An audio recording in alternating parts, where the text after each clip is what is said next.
அல்லாஹுவை மறக்கக்கூடிய மனிதர்களாக நீங்கள் இருந்து விடாதீர்கள். அல்லாஹுவை நீங்கள் மறந்துவிட்டால் அல்லாஹுடைய தன்மைகளை, அல்லாஹுடைய பெயர்களை, அல்லாஹுடைய பண்புகளை, அல்லாஹுடைய மகத்துவத்தை, அல்லாஹுடைய ரஹ்மத்தை, அல்லாஹுடைய அன்பை, அல்லாஹுடைய பயத்தை நீங்கள் மறந்துவிட்டால்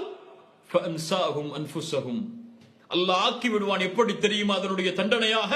உங்களையே நீங்கள் மறந்து விடுவீர்கள்.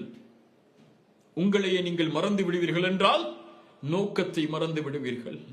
உங்களை மறந்து விடுவீர்கள் என்றால் உங்களுடைய வாழ்க்கையின் குறிக்கோளை, லட்சியத்தை, எதற்காக படைக்கப்பட்டீர்கள், யாருக்கு நீங்கள் கட்டுப்பட வேண்டும், யாருக்கு நீங்கள் அடிபணிய வேண்டும், எதை நோக்கி நீங்கள் செல்ல வேண்டும், எந்த நாளை நீங்கள் எதிர்நோக்கி இருக்கிறீர்கள், எது உங்களுடைய வாழ்க்கையுடைய லட்சியம் என்ற எல்லாவற்றையும் மறந்து விடுவீர்கள். அல்லாஹுவை மறந்து விட்டால். அல்லாஹுவை மறந்தவன் இந்த உலகத்திலும் நஷ்டத்தை அடைவான், நாளை மறுமையிலும் நஷ்டத்தை அடைவான்.